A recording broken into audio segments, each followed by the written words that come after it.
Salía por todos los medios. A contar tu experiencia.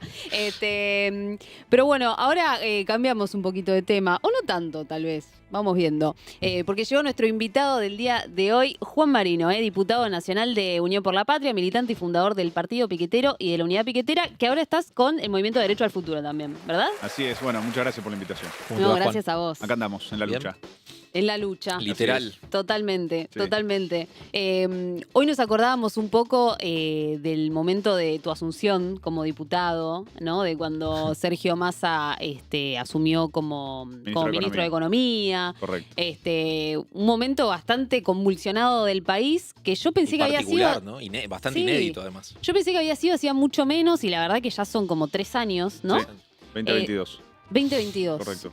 ¿Cómo pasa el tiempo? ¿Qué te acordás vos de ese momento, el momento en el que te tocó asumir esa banca? Bueno, fue un momento importante para mí personalmente, para nosotros como partido piquetero, en el marco de Unión por la Patria, haber conquistado una banca en el Congreso Nacional fue una conquista importante y por eso la jura tuvo que ver con el compromiso militante con las compañeras y con los compañeros, la jura por el salario básico universal, la jura por la lucha obrera, por la lucha piquetera, por la lucha de la juventud, por la lucha de todas, todos y todes, que me parece que también fue una declaración de principio frente a un posterior gobierno de Javier Milei que vino a institucionalizar la transfobia, que vino a atacar al movimiento piquetero, que vino a atacar al movimiento universitario con su ataque a las universidades.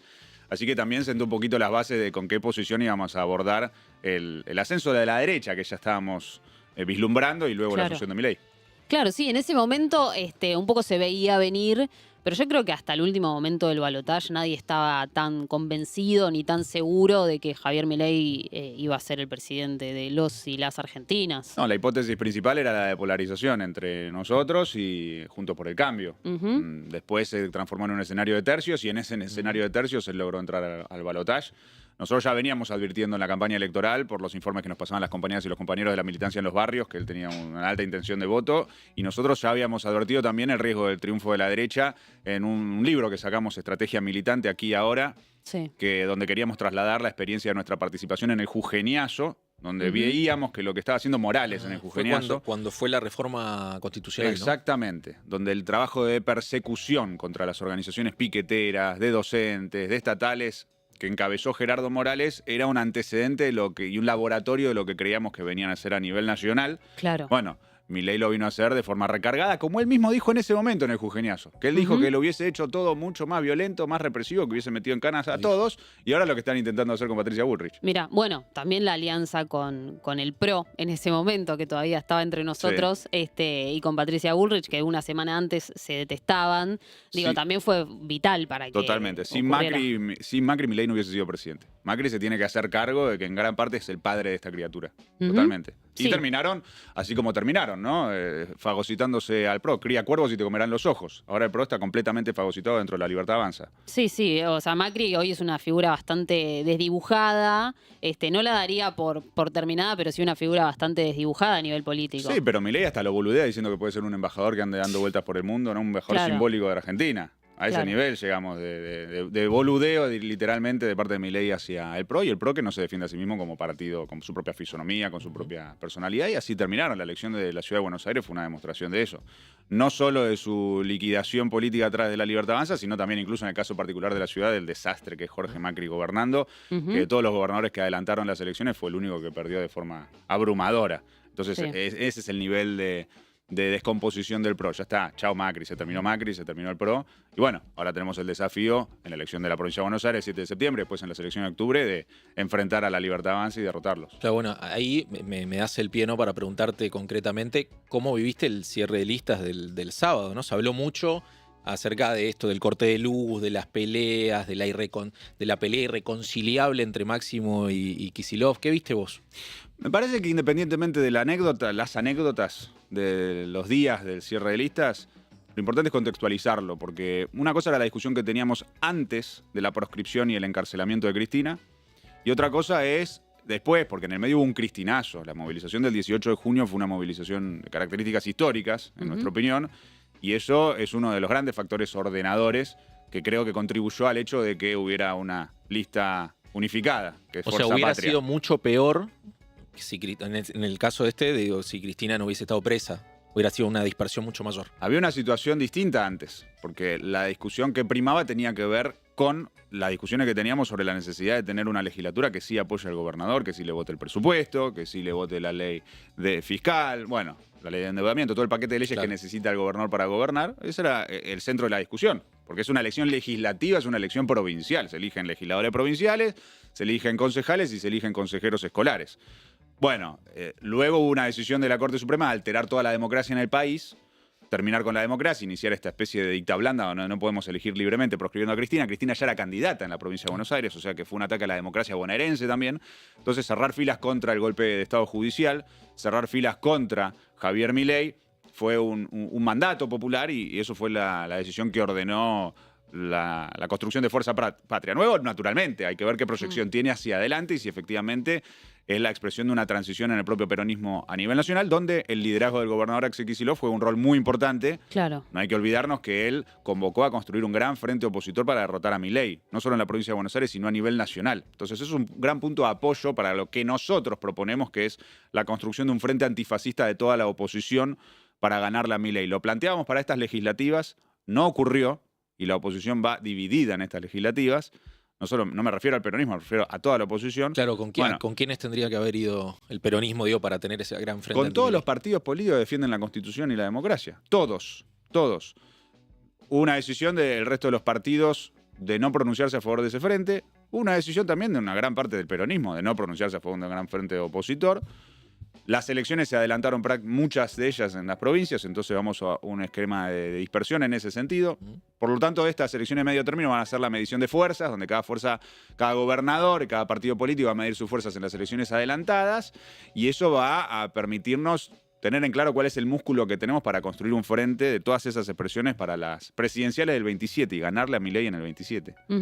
Recién, comentábamos que también, formás parte de Derecho al Futuro y mencionabas a Axel Kicillof, como un líder político y también como una persona que efectivamente de la oposición que está ejerciendo un cargo súper importante, ¿no? Hoy por hoy. ¿Qué ves ahí en esta? ¿Qué ves a futuro justamente en este movimiento? No, me parece importante guiarnos por sus actos y sus pronunciamientos. El gobierno de la provincia de Buenos Aires es un gobierno que frente a la agresión constante de Javier Milei hace un esfuerzo sistemático por defender los derechos de las y los bonaerenses. En materia educativa construyendo escuelas, en materia de salud construyendo centros de salud, en materia de la lucha contra la inseguridad, invirtiendo en seguridad y mejorando las tasas. Hay menos homicidios en la provincia de Buenos Aires gracias al trabajo sistemático en materia de seguridad. Y así como eso, muchos otros ejemplos. Entonces eso es un ejemplo donde vos dejás en claro que hay dos modelos distintos de cómo se gobierna. Un Javier Milei que, por ejemplo, hace que la CNRT ya no tenga más su función de fiscalización, entonces no van a fiscalizar más que los micro de larga distancia salgan en condiciones técnicas, que los choferes cumplan sus horarios de descanso, no van a fiscalizar más los micro de los viajes escolares o de los viajes de los jubilados. Eso es un riesgo, la motosierra mata. Combinarlo con Vialidad Nacional, que está vaciada, que la acaban de disolver, y por lo tanto no van a controlar el estado de las rutas, es un combo letal. Yo que soy de la generación que sufrió la tragedia de Ecos, sí, claro. me acuerdo muy patente, es muy grave esto. Bueno, eso es Milei. Del otro lado, Kicillof con otra orientación. Y a nivel nacional también con posiciones importantes. La posición de hoy de Axel contra Lamelas me parece importante, porque es construir una posición para decir, un próximo gobierno tiene que tener una actitud soberana frente a la actitud imperial de Trump y de Estados Unidos, una actitud soberana en relación con lo de YPF. YPF es muy grave el hecho de que salgan los medios de comunicación que Caputo está teniendo negociaciones secretas con el fondo buitre Burford para entregar parte del patrimonio nacional de una forma u otra, que no den ninguna explicación al respecto y que no haya una estrategia nacional para defender YPF. Y en cambio, Axel Kicillof, otros compañeros nos pronunciamos a favor de la necesidad de que YPF sea defendida, que tengamos una estrategia para que YPF siga siendo Argentina. Bueno, esos son algunos ejemplos de cómo podemos construir las bases para un proyecto alternativo al de Milei. Bueno, recién analizábamos un poco el discurso de Lamelas y sobre todo, hay muchos puntos que son bastante graves de lo que él dice, pero analizábamos esta cuestión de que él apoya abiertamente la gestión de Javier Milei y deja asentado como que va a haber una próxima gestión, ¿no? Dijo en esta gestión y en la que viene, y también nos acordábamos de los dichos de Kristalina Georgieva, que el argentino tenía que votar bien, ¿no? Para que también haya una próxima gestión. ¿Qué ves ahí de las fuerzas internacionales apoyando a una gestión de Javier Milei hacia el 2027? Bueno, primero, y en relación con lo de Lamelas, hay que declararlo persona non grata en Argentina. No, es incompatible todo lo que dijo con la función diplomática de un embajador. Es inédito también, ¿no? Los es embajadores inédito. de Estados Unidos siempre hablan, pero nunca escuchamos algo así. En este nivel. Y no solo es incompatible por una cuestión política, es incompatible desde el punto de vista del derecho internacional. Hay una convención de Viena que rige cómo debe ser la actividad diplomática y prohíbe este tipo de expresiones. Entonces, nosotros estamos presentando ahora mismo un proyecto de resolución del Bloque de Unión por la Patria para que la Cámara de Diputados lo declare persona non grata, para que exhorte al Poder Ejecutivo Nacional a que se lo comunique al gobierno de Estados Unidos, y nos vamos a comunicar con el Senado estadounidense para que no lo acepten como embajador estadounidense en Argentina. Esa es la acción institucional que nosotros estamos desarrollando ahora mismo. Uno de los planteos que dijo, y es lo que vos decías de la arena internacional, es esto de que él va a intervenir para evitar que tanto el país como las provincias se vinculen con China. Sí. Yo soy del grupo parlamentario de amistad con China, por lo cual a mí me parece estratégica y fundamental la relación entre Argentina y las provincias argentinas y la República Popular China. Es inaceptable lo que dijo el embajador, el potencial embajador estadounidense, que nosotros tenemos que rechazar su placet y sus cartas credenciales, porque el vínculo con China para Argentina es fundamental. Desde el punto de vista económico, es nuestro principal socio comercial, desde el punto de vista político y desde el punto de vista político en la geopolítica a nivel internacional. Porque es lo que vos decías, mientras tenemos un Trump con una vocación imperial, la revista Time directamente dijo que le hizo una entrevista y que él dijo que él quería tener una presidencia imperial. Y por eso dice que quiere anexar Panamá, que quiere anexar Groenlandia, el Canal de México se pasa a llamar Canal de América, el Golfo de México se pasa a llamar Golfo de América. Bueno, ahora directamente, después salió a decir que Gaza se va a transformar en un destino turístico colonizado por Estados Unidos. O sea, una presidencia imperial que se traduce en lamelas diciendo que en Argentina él va a venir y va a intervenir en las elecciones, en el Poder Judicial para perseguir a Cristina y en la relación con China. En cambio, China tiene una actitud de defensa del derecho público internacional, de no intervenir en los asuntos internos de otros estados, de respetar las normas acordadas en la ONU después de la Segunda Guerra Mundial sobre la base de la derrota de los nazis, que son una conquista democrática de la civilización humana. Y por eso me parece que el vínculo con China no solamente importa desde el punto de vista económico en Argentina, importa desde el punto de vista a nivel internacional sobre si nos vamos a alinear con el fascismo, que es lo que está haciendo Milei con Trump, o sobre si vamos a defender la democracia y el orden público internacional conquistado sobre la base de la derrota de los nazis después de la Segunda Guerra Mundial. Sí, me da la sensación como de querer instalar en Argentina una agenda que no es propia, ¿no? Sí. Esto de la lucha contra el comunismo, de la relación con China y demás, como querer instalarnos ideas o principios que en realidad no van acordes a nuestra historia, a nuestra idiosincrasia. Pero por eso tuvimos la gran marcha del orgullo antifascista en Argentina.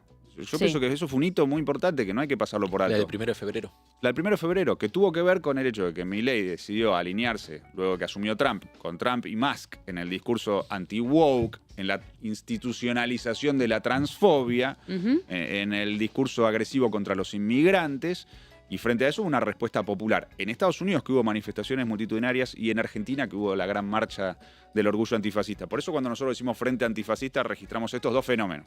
La necesidad de tener un frente político de todos los partidos que digan Argentina no se subordina a la agenda fascista de Trump y de Musk.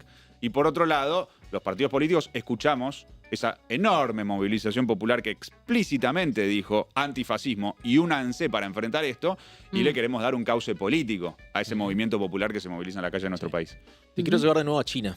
Me quedé con algo ahí. Me parece interesante el tema. Bueno, vos estás muy vinculado también a la cuestión. ¿Cómo se puede pensar una relación con China que no sea una relación de subordinación? Vos decís que no hay posibilidad de que una relación con China sea de subordinación, porque los chinos tienen otra mirada, ¿no?, vinculada a lo geopolítico. Pero también es cierto que hay, no sé si decirlo intervención, pero sí incidencia en un montón de cuestiones económicas, ¿no?, en la Argentina. ¿Cómo ves ese vínculo? Y si no ves que puede llegar a haber un problema futuro también ahí. Bueno, aparte de ser del Grupo Parlamentario de Amistad con China, estoy estudiando la maestría de políticas de vinculación con China en la UNPAS, que es la primer cohorte de una maestría que se anunció coordinada con el Congreso Mundial de Sinólogos. Fue un anuncio hecho entre el gobernador de la provincia de Buenos Aires, el embajador de China, por lo cual estoy estudiando con mucha profundidad las relaciones internacionales de China con otros países y específicamente la de Argentina con China. La pregunta que vos hacés es válida, porque aparte hay autores que ponen en cuestión, por ejemplo, lo que ellos denominan la trampa de la deuda, en algunos países africanos que tienen endeudamiento con China, a lo que China responde que nunca, a cambio de esa deuda, exigió algún tipo de condicionalidad política a esos gobiernos. Otros dicen que el desarrollo de infraestructura bajo los convenios con China, también en algunos países, Sri Lanka, por ejemplo, puede generar una dependencia desde el punto de vista técnico, tecnológico, bueno, económico con China. Es cierto que hay dudas fundadas en relación con eso. Para eso es importante tener un gobierno soberano que defienda los intereses nacionales y que los acuerdos sean defendiendo el interés nacional. Uno de los grandes ejemplos de eso son las represas. Las represas que nosotros conveniamos con los chinos, con la República Popular China, iban a permitir incrementar en un 5% la producción energética en Argentina. Importante para la necesidad que tenemos de autoabastecernos de energía y de abaratar la energía en Argentina. Más con estos tarifazos impagables que está metiendo Javier Milei. Bueno, este gobierno frenó las represas y no había ninguna condicionalidad. Era un acuerdo económico donde nosotros teníamos que cumplir con determinados, con un endeudamiento que teníamos que repagarles a la parte china. Bueno, y no había ninguna condicionalidad de orden político. Y era beneficioso para ambos. Era beneficioso para los chinos porque las empresas chinas tenían un negocio, que era la construcción de las represas, y era para nosotros para poder tener esas represas que hoy no contamos nosotros con la infraestructura, los medios técnicos para hacerlas por nuestros propios medios. ¿Qué era Zepernik una? Sí, Néstor Kirchner y Zepernik, exactamente. Las dos paralizadas. Ahora hay un reclamo de tanto la parte china de que haya un cumplimiento de la parte argentina, porque también hay compromisos, hay deudas asumidas, y también del gobierno de Santa Cruz, que le está reclamando al gobierno nacional que lleve adelante los medios administrativos para que las represas se construyan, porque eso son decisiones administrativas que dependen del Estado Nacional y que no está llevando adelante. Claro, como una cuestión ideológica que se pone por encima hasta de una racionalidad económica, ¿no? Sí. Un poco lo veíamos también con la cuestión de YPF, de que es una empresa que además le sirve al país, más allá de que estés ideológicamente de acuerdo o no. Pero ¿qué ves ahí de que la agenda ideológica, esta batalla cultural, está por encima hasta de la racionalidad económica a la que ellos hacen tanto alarde, ¿no? Sí. Y te diría que aparte hay intereses, porque no es solo un problema ideológico. Va de suyo que hay un problema ideológico. Ideológicamente Milei es anarcocapitalista, por más que su gobierno no sea anarcocapitalista. Su gobierno es un experimento fallido, fracasado. Un intento de neoliberalismo, porque tampoco se consolida como un modelo neoliberal. Es directamente un fracaso. No es que es un Menem que dura 10 años. Está fracasando ya en su primer año y medio. O sea, fracasó el desgobierno de Caputo Milei, tuvieron que ir corriendo apresuradamente al FMI y ahora les está fracasando el plan que acordaron con el FMI. No están cumpliendo con las metas de reservas y con distintas metas que habían acordado con el fondo. Entonces, vos decís, ¿el gobierno en sí mismo es un gobierno anarcocapitalista? No. Y aparte no depende que lo diga yo, lo dijo Hoppe, Hans Hermann Hoppe, que es el pope del anarcocapitalismo a nivel mundial, el discípulo de Murray Rothbard, hizo una conferencia diciendo que Milei, su gobierno, no es anarcocapitalista. Y yo escribí una tesis sobre esto con la que aprobé el programa ejecutivo en escuela austríaca de la SADE, que es la que le dio el doctorado honoris causa a Milei. Bueno, yo hice el curso, el programa ejecutivo, lo aprobé con 10, con un artículo sobre Hoppe diciendo que el gobierno de Milei no es anarcocapitalista. ¿Está la cuestión ideológica que son anarcocapitalistas? Sí, pero hay intereses. Y hay un interés muy específico de los monopolios estadounidenses y del Deep State estadounidense y el Pentágono yanqui. Se expresó también en el intento que hubo, porque había un trabajo con China de hacer una plataforma multimodal en Río Grande para el comercio internacional que se frenó por la presión de Estados Unidos. ¿Se acuerdan esas visitas que hubo de la general Richardson? A Tierra del Fuego. Que Milei le puso el himno yanqui en territorio argentino. Bueno, todo eso tuvo que ver con una determinación de Estados Unidos de decir, no, acá los chinos no. Esto, la doctrina Monroe, América para los americanos, o sea, para los estadounidenses, y eso se expresa en las decisiones políticas de este gobierno. Es una subordinación a intereses de monopolios estadounidenses que se quieren quedar con los recursos naturales. Esto que habían dicho de crear el hub de inteligencia artificial, el polo de inteligencia artificial. Sí. Bueno, era acordado con los monopolios estadounidenses y que tiene que ver con que, uno, todavía nosotros acá no tenemos regulaciones y dos, con que nosotros tenemos las condiciones acá para tener el desarrollo energético suficiente para abastecer ese polo de inteligencia artificial. Pero iba a ser en manos de los monopolios estadounidenses. Entonces, detrás de la parafernalia ideológica hay intereses y esos intereses son los de esos monopolios, que coinciden con la ideología de Milei, porque Milei está a favor de los monopolios. Milei siempre dice que él tiene una ruptura con el liberalismo clásico cuando él lee un libro, un texto de Murray Rothbard, que es un libro a favor de los monopolios. El liberalismo clásico históricamente está en contra del monopolio, a favor de la libre competencia. Bueno, Milei rompe con eso. Incluso, y ahí se contradice en la práctica, siendo gobierno, cuando va en contra de Clarín. ¿Y por qué? Porque Y hay intereses. por eso. Porque él defiende los intereses de Musk, porque él defiende los intereses de otro sector, que son los monopolios estadounidenses. Entonces, cuando uno se fija en los intereses que defiende, ahí queda claro después cuáles son los artilugios ideológicos que utilizan. Y aparte, o además, o sea, él dice que es anarcocapitalista y mientras tanto están sacando 5 decretos para que las fuerzas de seguridad nacionales, a cargo de Patricia Bullrich, te puedan detener sin orden judicial, espiar sin orden judicial, requisar sin orden judicial, armar todo un aparato de inteligencia paralelo sin control del Congreso, reforzando a las fuerzas de seguridad en sus tareas represivas. La represión estatal es contraria al anarquismo, por definición. Entonces, el hecho de que Milei se declare anarcocapitalista Bueno, él dice que es no coincide con la minarquista en la situación del práctica, gobierno. ¿no? Minarquista. Que sería Pero- el Estado solamente para la seguridad y para la Claro, justicia. pero el minarquismo es el Estado mínimo, no reforzar al máximo el aparato represivo Claro. contra la población. Entonces, de vuelta, todo zaraza, porque después ahora cuando gobierna lo que hace es eso, hacer que Bullrich maneje un aparato de inteligencia paralelo y represivo y subordinarse a Estados Unidos. Y ser un fracasado económicamente, que eso también es muy importante. Sí, sí, sí. No, absolutamente. Y ahí me surge la duda o pienso en las encuestas, ¿no? Que igualmente las encuestas no siempre son la pura verdad, ¿no? Son aproximaciones, sondeos, demás. Sin embargo, sigue teniendo mucha imagen positiva el gobierno de Javier Milei entre los votantes, ¿no? Ya yéndonos de las esferas de poder, digo, bajando a la calle todos los días, la gente lo sigue apoyando mucho, ¿no? ¿Qué crees que ve la gente ahí, en un gobierno como el de Javier Milei, para todavía seguir sosteniendo esa esperanza o expectativa, tal vez, de que las cosas van a estar mejor? Me parece que hay varios factores. Hay un primer factor que tiene que ver con la inflación. O sea, a Milei lo votaron para que baje la inflación. Él dijo que venía a terminar con la inflación. La gente no entendió que el problema de Argentina era el FMI. La gente entendió que el problema era la inflación en sí misma, sin ver que hay más inflación por responsabilidad del FMI. Y por eso lo votaron a él. Esa promesa de ir bajando la inflación es lo fundamental que le sostiene cierto nivel de aprobación en las encuestas que habrá que medir ahora cuando tengamos las elecciones legislativas. Después hay otro problema. Bueno, y paréntesis en relación con ese punto. Vamos a ver cuánto le dura lo de la baja de la inflación. Porque están manteniendo baja la inflación porque se están quemando todas las reservas. Sí, mantener el dólar fijo. Ya se quemaron 44% del desembolso del fondo. En mayo solamente la formación de activos externos, o sea, la fuga de capitales, fue más alta que todo el promedio de 2018-2019. O sea, peor que en la crisis del macrismo. Por eso nosotros cuando Caputo firmó el acuerdo con el FMI dijimos, esto va a ser peor que 2018, ¿eh? Peor que 2018 y ya está empezando a pasar. Entonces, y el fondo ya le está empezando a decir, el tipo de cambio lo tenés retrasado. Tenés que habilitar la devaluación. Y cuando ocurra esa devaluación, va a haber otro salto inflacionario. Entonces, vamos a ver cuánto le dura lo de la baja de la inflación. Después hay otro problema que es, de nuestro lado, ¿qué alternativa ofrecemos?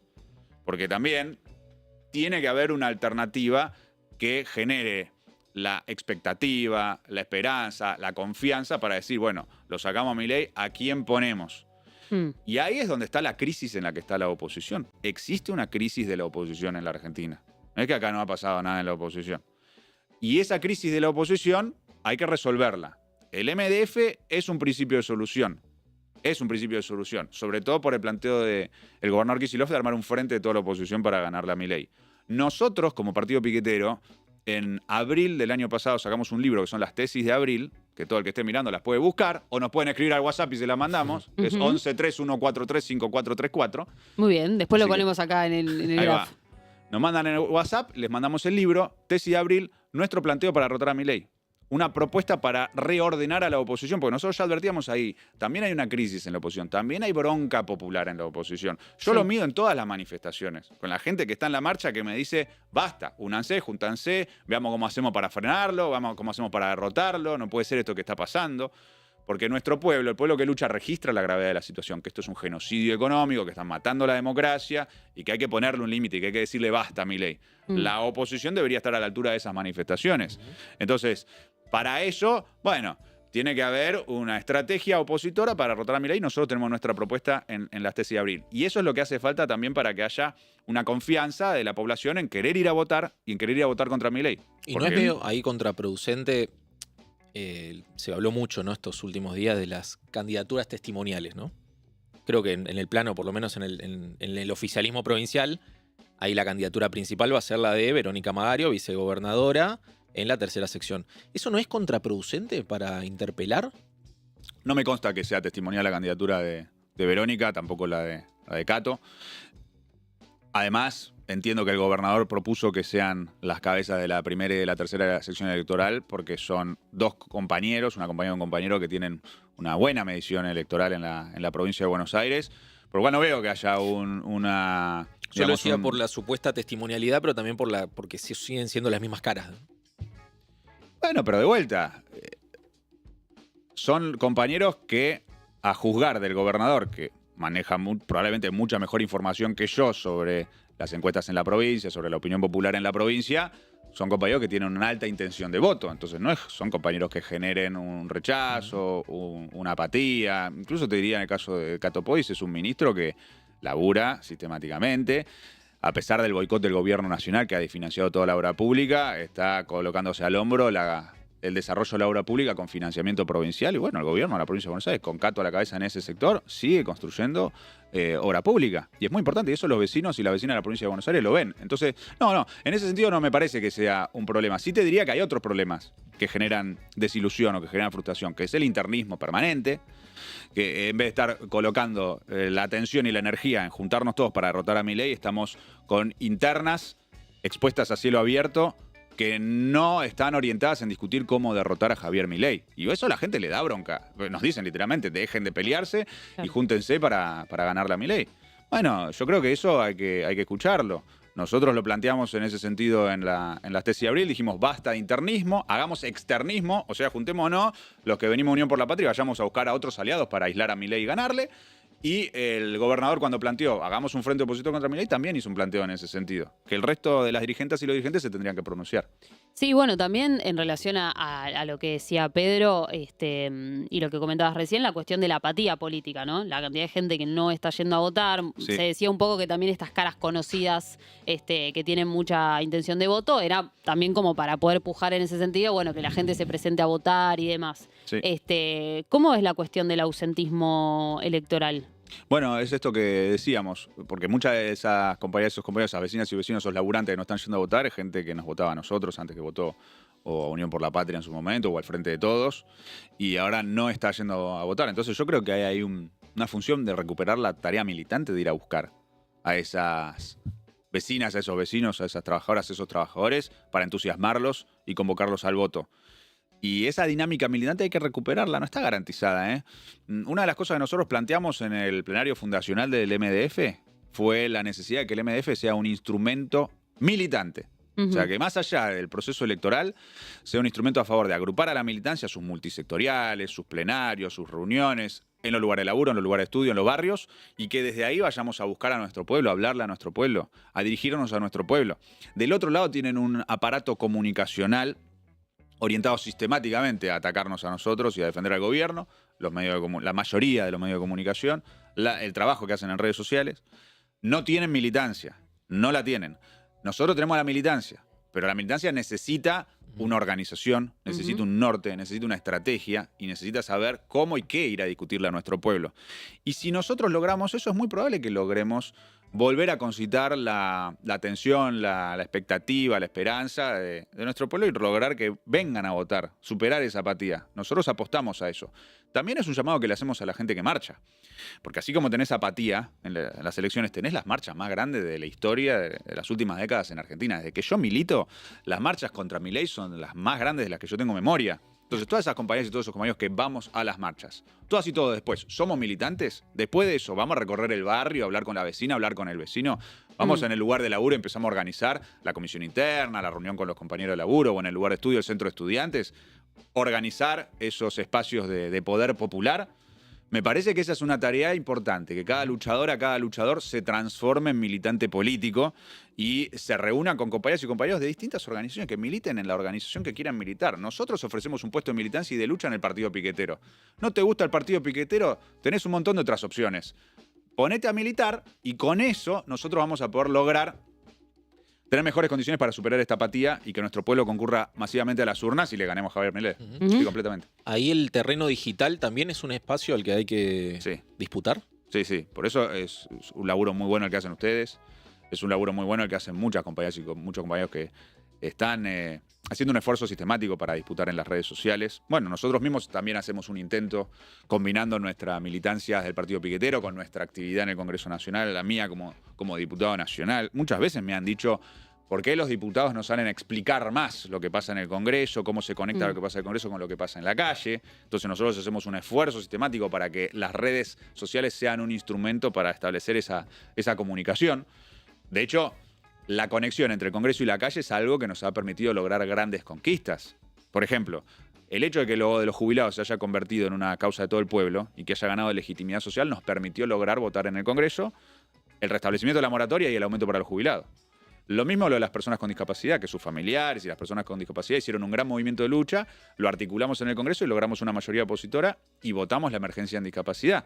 Entonces, eso lo conecto con la cuestión de las redes y de la comunicación, porque me parece que las redes sociales, al menos en nuestro caso, en el terreno de la lucha política, son un instrumento muy importante y muy valioso para establecer esa comunicación directa con nuestro pueblo y favorecer este proceso de organización y de militancia. ¿Crees que se subestimó mucho eso en los últimos años? Del lado nacional y popular. Sí, hay un retraso en relación con el otro lado, el lado fascista, por así decirlo.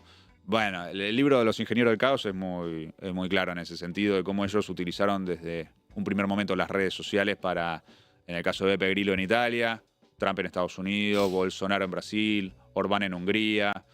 Todos ellos usaron de una u otra forma las distintas redes sociales en distintos momentos, ya sea Internet, el www con el blog que había armado Beppe Grillo, ya sea Bolsonaro con WhatsApp. O sea, En el 2018. Sí, la sofisticación que tuvo la campaña de Bolsonaro por WhatsApp en ese momento fue muy elevada. Hubo mucho recurso colocado en esa campaña de desinformación. Ellos tenían geolocalizado y identificado a cada persona y a cada persona le mandaban un mensaje específico para convencerle a votar a Bolsonaro en función de lo que consideraban que iba a servir. Entonces mandaban con mensajes abiertamente contradictorios entre sí, pero direccionados directamente para conseguir el voto de esa persona.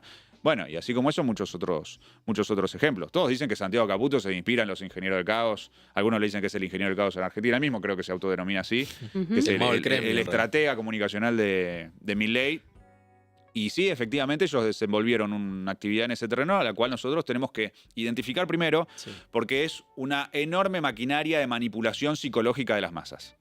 Y por lo tanto tenemos que asumir el desafío con la seriedad que tiene y por lo tanto con la necesidad que tiene de volcar compañeras y compañeros, profesionalizar, volcar recursos y toda una organización. Sin necesariamente replicar las mismas herramientas. No, claro. Nosotros no tenemos que...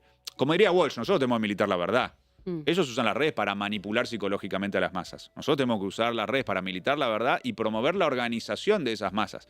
Porque ellos lo que quieren es la atomización, la desorganización, el individualismo. Y nosotros queremos lo contrario, la solidaridad, la organización colectiva, mostrarle la verdad a nuestro pueblo para abrirle el camino hacia la revolución, como diría Trotsky. Entonces, por eso nosotros usamos esas redes de forma completamente distinta. Porque tiene que haber parte con una cuestión de orden filosófico. Ahora se planteó el debate con Milei a partir de que habló en este encuentro evangelista en Chaco, que fue muy clarificador sobre la naturaleza antisocial de su orientación, porque él volvió con el chascarrillo de que la justicia social es anticristiana, contraria a los principios de la Biblia, y eso no es algo que se le ocurrió a él, eso es algo que elaboró Huerta de Soto en una conferencia que hizo en el 2017 en respuesta al Papa Francisco. Porque el Papa Francisco había hecho una expresión pública en contra de los libertarios, diciendo que, literalmente, que los libertarios son antisociales, individualistas y egoístas.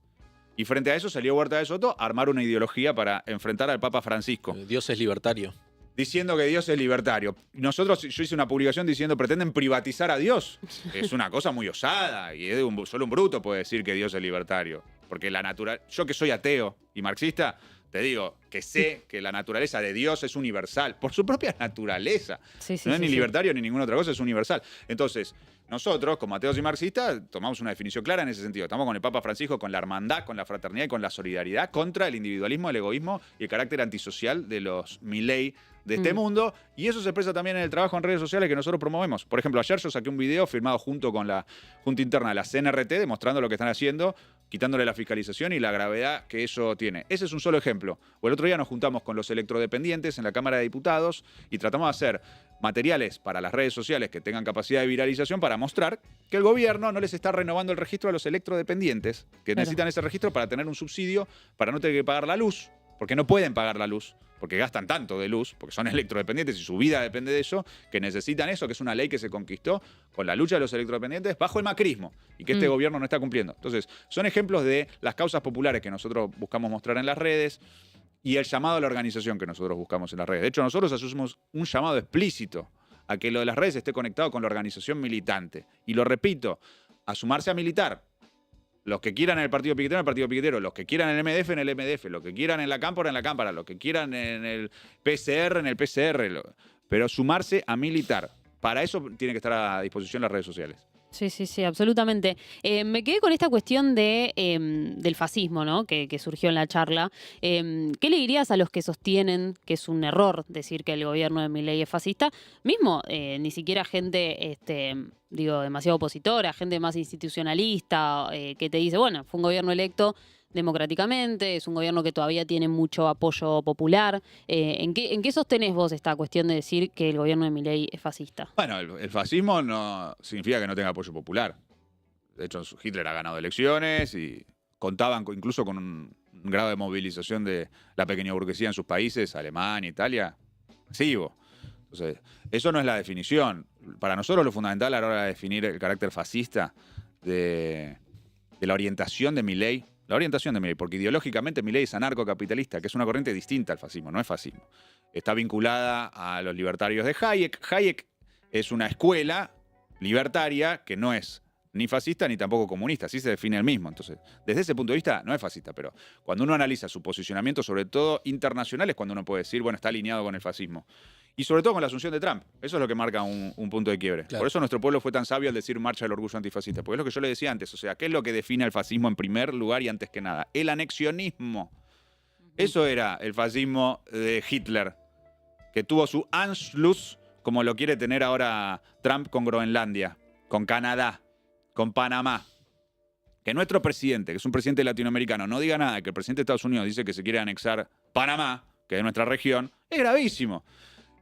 Y por el contrario lo quiere replicar con esto de la institucionalización de la transfobia. Porque el discurso de Milei, cuando identificó homosexualidad con pedofilia, que es una barbaridad, no es solamente esto de la batalla cultural. Se asocia después a las medidas institucionales, la eliminación del INADI, la eliminación del Ministerio de la Mujer, bueno, la agresión constante en redes sociales, lo que hicieron con la agresión al diputado Esteban Paulón, que repudiamos esa agresión, donde en línea con lo que dijo Milei, trataron de asociarlo a él personalmente con la pedofilia, gravísimo. Y con una enfermedad también gravísima. Sí, entonces me parece que hay que visualizar que si se traducen acciones institucionales, que si se traduce en un alineamiento internacional, hay que decir las cosas por su nombre. Naturalmente, mostrando la complejidad, explicando el problema, porque si de una decimos fascismo, quizás los seguidores de Milei, que no son fascistas, y que tampoco lo votaron pensando que es fascista, y que él tampoco ideológicamente es fascista, rigurosamente, bueno, hay que discutirlo de forma, ¿cómo decirlo?, con esta complejidad, con esta profundidad. Pero decir frente antifascista sirve sobre todo para que nos orientemos los que somos opositores a Milei, para que veamos cuál es la profundidad del desafío y cuáles son las tareas que se desprenden, y a quiénes tenemos que agrupar. Porque hay un debate en ese sentido. Por ejemplo, el compañero Máximo Kirchner lo expresó públicamente. Él dijo, yo no estoy a favor de un frente antifascista, yo no estoy a favor de un frente anti-Milei. Yo estoy a favor de un frente nacional y popular. Y lo asocia al debate del Frente de Todos. Claro. Porque el Frente de Todos fue un frente para ganarle a Macri. Entonces, no estaba garantizado el contenido programático del gobierno que le ganara a Macri. Entonces Máximo lo que dice es, sacando un balance en contra del Frente de Todos, no, ahora tenemos que tener un Frente Nacional y Popular que tengan claro lo que venimos a hacer. Sí. Nosotros, ¿qué decimos? No pongamos el carro adelante del caballo. Porque no vamos a tener un gobierno si no le ganamos a Milei. Y para ganarle a Milei nos tenemos que juntar con todos los que quieran defender la Constitución y la democracia. Y ese tiene que ser el límite. Y por eso el frente antifascista de toda la oposición. Y esa es la discusión que tenemos hoy incluso, y está expresada públicamente, entre compañeras y compañeros que formamos parte de Unión por la Patria, compañeras y compañeros que formamos parte de la izquierda. En la izquierda también está la discusión a favor o en contra del frente antifascista. Yo que soy de izquierda y estoy en Unión por la Patria, discuto con otras compañeras y compañeros de izquierda que son del FIT, que están en contra del frente antifascista. están en contra del Frente Antifascista. Y nos ponemos a discutir sobre la experiencia de la Revolución Española, Sí, bueno. y las posiciones de Trotsky frente a la Revolución Ahí está. Española, y Alemania, el Frente Único, Y Claro. Es muy también está la difícil. discusión del peronismo. Claro, por eso, ¿no? La discusión con el fin, me imagino que es muy difícil también porque está la idea esta de que tiene que ser el partido el que lleva adelante la revolución y no ningún frente, digamos, etcétera, etcétera. Bueno, ¿no? pero Toda una cosa. el frentismo, hacemos una breve alusión a ello, el frentismo en la tradición histórica de la izquierda, en la Tercera Internacional, Lenin, Trotsky, era un terreno en el cual dábamos una lucha para lograr que el Partido Revolucionario Claro. adquiera la dirección del proceso de masas. Entonces, es condición necesaria el frentismo, en este caso el Frente Antifascista que nosotros planteamos, para poder avanzar y que el Partido Revolucionario pueda progresar. En cambio, lo otro condena a la izquierda al sectarismo, Claro. al aislamiento. Claro. Bueno, ahí un poco en línea con lo que te preguntaba Mechi respecto a la idea del fascismo, ¿no? Que está bien lo que decís vos, que va más allá de la mera etiqueta, pero que en términos quizás concretos, en términos de estrategia, si uno piensa que este régimen está, o por lo menos este gobierno, está por fuera de la lógica legal, ¿no? Sí. Que no sé si es lo Democrática. mismo, ¿no? Hay que ver también Sí. si es lo mismo estar por fuera de la lógica legal a partir, por ejemplo, de lo que pasó con Cristina, etcétera. Que la conclusión de eso sea, bueno, tenemos que ir por una lógica que esté por fuera del sistema también. Y no sé, tuviste ahí por... Agilidad del propio gobierno, porque no es un gobierno consolidado que ya terminó su tarea de destrucción de la democracia, conquistó una nueva hegemonía, se va a quedar por 10 años, entonces lo único que nos queda es replegarnos de forma ordenada, dando por muerta la democracia en nuestro país. Nosotros pensamos que hay una disputa abierta, que tenemos que ser luchadores de vanguardia en defensa de la democracia y que, por lo tanto, tenemos la posibilidad de ganarle a Milei en el 27 y construir un gobierno distinto al de Milei a partir del 27. Que esa posibilidad está, y lo vemos aparte en acciones institucionales, en resultados. No es solo una expresión de deseos. En el Congreso votamos lo de los jubilados, votamos lo de la discapacidad, votamos lo de las universidades. Le volteamos el decreto para financiar a la CIDE. O sea que existen pasos institucionales que te verifican la posibilidad de hacer una mayoría política institucional. Y eso fue con acuerdos con otros partidos que defienden la Constitución, que no son ni de izquierda ni peronistas. Por ejemplo, las movilizaciones de masas también son una expresión de que no estamos en un reflujo de retroceso, sino que hay una actitud de movilización muy importante de nuestro pueblo, históricas, marchas históricas. Entonces, cuando la historia nos viene de frente y nos convoca, nosotros la tenemos que ver y tenemos que decir, si hay marchas de masas que me están diciendo defendamos la democracia, ¿qué le voy a decir yo a esa marcha? No, la democracia ya está, no hay nada para defender. La marcha del 24 de marzo, que dice defendamos la memoria y la democracia. La marcha del orgullo antifascista. Bueno, sí, la gente lo pide y lo reclama porque ve que todavía es posible defender eso. Entonces tenemos una tarea para librar en ese sentido. Y por eso estamos ahora mismo articulando para derrotar los decretos de Bullrich del Estado policial. Si no, no estaríamos trabajando para anular esos decretos porque pensaríamos que no sería posible. Pensamos que lo podemos derrotar. Sí, sí. Juan, te hago una última para cerrar, pero que nos parece interesante tu mirada al respecto, que la solemos hacer acá a nuestros invitados. ¿Quién paga la deuda? ¿Cuál? ¿Cuál deuda? La deuda de Argentina con el FMI, por ejemplo. Bueno, es un buen debate.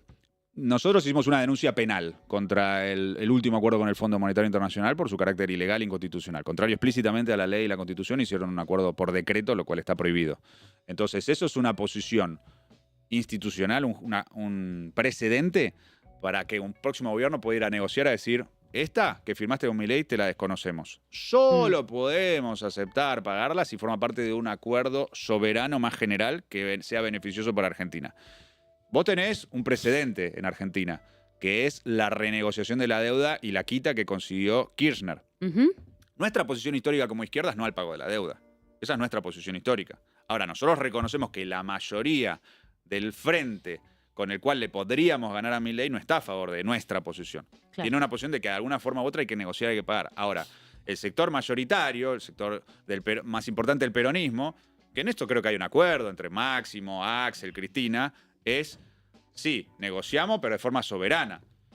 Estuvimos en contra del acuerdo de Alberto porque era un acuerdo que no implicaba una renegociación soberana, porque solamente pateaba para adelante los mismos vencimientos de Macri. Mm. Entonces, por eso no estuvimos de acuerdo y por eso estuvo bien Máximo cuando se fue de la jefatura de bloque en ese momento. Entonces, esas compañeras, esos compañeros, que son los que ocupan una posición mayoritaria en nuestro frente, es importante que nos expresen, nos planteen cuáles son las distintas formas a través de las cuales se podría lograr ese acuerdo soberano. Hoy vos mirás lo de Néstor y decís, eso ya es una utopía. Si te parece una utopía lo nuestro, de la izquierda, de no al pago de la deuda, lo del propio Néstor, que fue un pago con quita, en cuota, de una forma... Menor, además. Menor, en comparación ¿todo lo ahora, demás? ¿no? Bueno, eso que pasó, incluso eso hoy te parece hasta una utopía. Bueno, tenemos que discutir cuál es el acuerdo soberano que podemos lograr en materia de deuda externa. Clarísimo, Juan. Muchísimas gracias por venir acá a Zona de Giro. Gracias por la invitación.